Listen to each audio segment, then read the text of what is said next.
Olá, seja bem-vindo a mais uma edição do Luso News da NDTV. A diretora executiva do Instituto Internacional da Língua Portuguesa mostrou-se confiante na conclusão da sistematização do vocabulário angolano para juntá-lo ao vocabulário ortográfico comum. Depois de concluído o levantamento do vocabulário nacional de Angola, a lista será concluída no vocabulário ortográfico comum da Comunidade dos Países de Língua Portuguesa, CPLP. Marisa Mendonça disse ainda que a plataforma junta já os vocabulários ortográficos nacionais do Brasil, Portugal, Moçambique, Cabo Verde e Timor-Leste. Segundo Marisa Mendonça, os vocabulários disponíveis são a congregação de palavras específicas de cada um dos Estados-membros, incluindo empréstimos das línguas nacionais à língua portuguesa. A par de Angola, continuam a trabalhar na elaboração do vocabulário ortográfico nacional a Guiné-Bissau e São Tomé e Príncipe. A responsável frisou que Angola foi um dos países que ofereceu apoio financeiro para a criação do projeto. Marisa Mendonça referiu que o trabalho tem caráter permanente, tendo em conta a dinâmica da língua e a sua apresentação é gradual face às assimetrias dos países. A Rússia prevê fornecer helicópteros a 4 países, entre os quais Angola, de acordo com o representante da empresa russa responsável pelas exportações militares do país. Segundo Yuri Demenchoko, que falava esta quarta-feira, 14 de agosto, à margem de uma feira internacional aeroespacial e de defesa sul-africana, Angola deverá receber novos helicópteros entre 2016 e 2017. O responsável russo, que lidera a delegação da empresa russa naquela feira, uma das maiores do gênero em África, explicou que estes helicópteros de utilização militar continuam a ser um dos mais procurados pelos países africanos e novas unidades já foram entregues entre 2014 e 2016 às Forças Armadas de Angola, Sudão, Uganda e Ruanda. Não foram adiantados mais pormenores sobre este negócio entre Angola e a Rússia. Como de costume, todas as sextas-feiras temos aqui no estúdio da NDTV um convidado com quem conversamos e analisamos as notícias que marcam a semana. E nesta sexta-feira temos como convidado Nicolau Lima, ele que é funcionário do Ministério dos Negócios Estrangeiros e Comunidades. É uma parceria entre a NDTV e este Ministério. Obrigada, senhor Nicolau, pela sua presença aqui no estúdio da NDTV.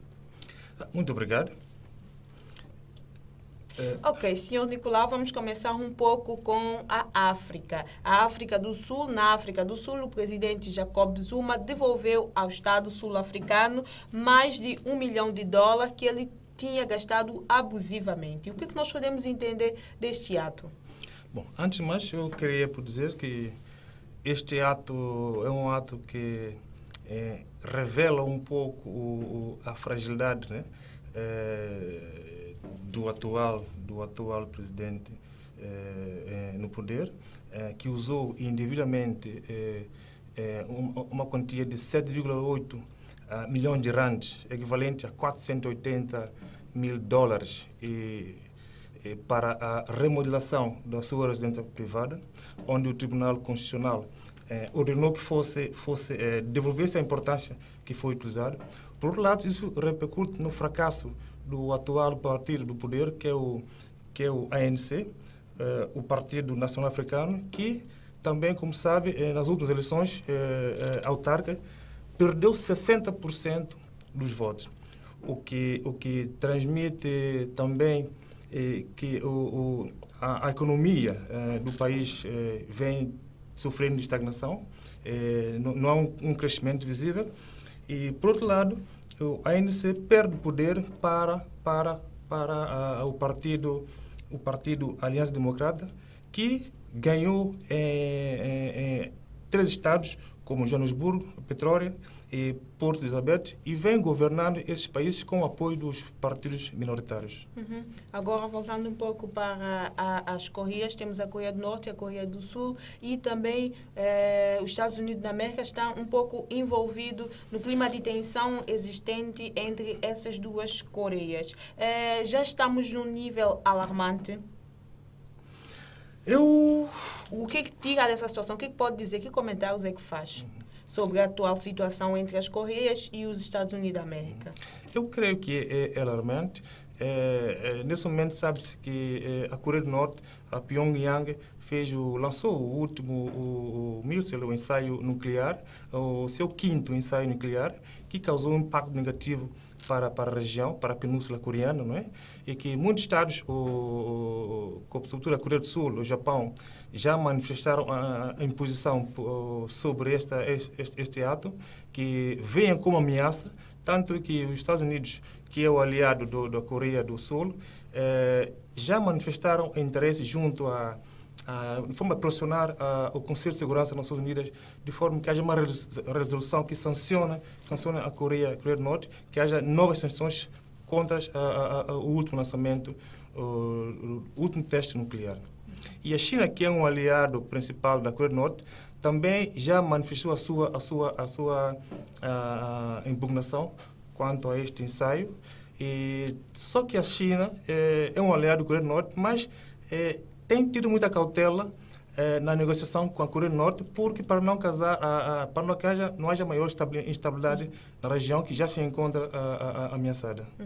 E virando agora um pouco para a Europa, a Hungria, a situação dos refugiados é sempre muito atual. E a Hungria é um país que, segundo o ministro dos Negócios Estrangeiros de Luxemburgo, trata os refugiados como animais selvagens. O que leva um país como a Hungria a tratar desta forma os refugiados, no seu entender?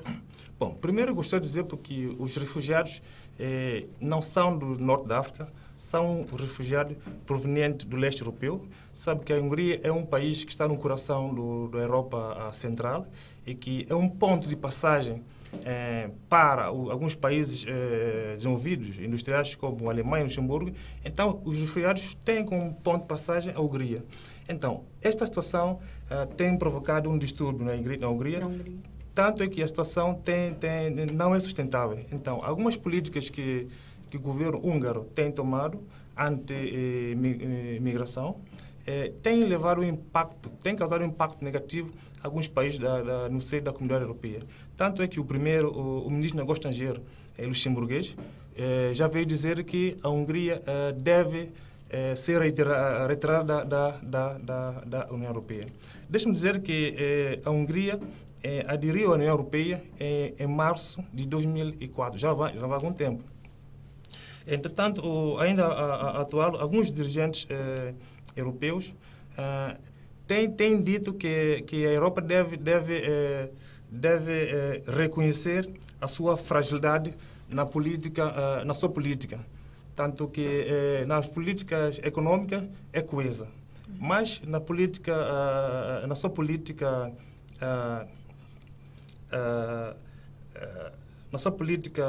nas questões políticas ainda não é sustentável, ainda considera-se frágil.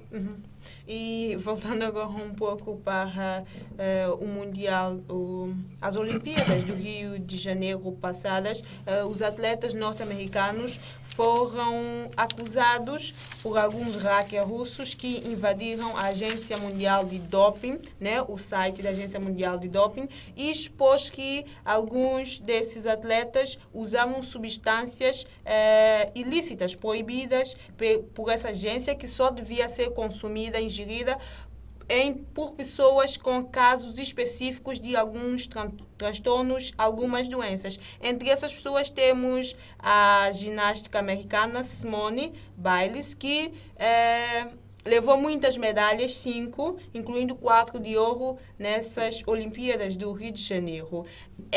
Esta descoberta, essa divulgação põe em causa a imagem dos atletas americanos? Bom, antes, gostaria de dizer que deve-se esperar que haja uma evolução, né, dos acontecimentos, dos factos. Então, isso vem na sequência do Comitê Olímpico Internacional ter eliminado grande parte dos atletas internacionais, sobretudo os russos, de participarem nos Jogos Olímpicos do Rio 2016. Então, é na sequência disso que os hackers russos foram à base de dados da agência, buscar essas informações. Mas eu creio que estamos a tempo ainda de apurar a veracidade dos fatos. Ok. Quer acrescentar mais alguma coisa, alguma informação que tenha marcado essa semana que quer comentar aqui conosco? Sim, sim, tenho 2 acontecimentos que eu queria realçar, que é o caso da atual candidata democrata, a Hillary Clinton, que quando participava no ato de comemoração do atentado do 11 de setembro, sofreu, segundo alguns órgãos de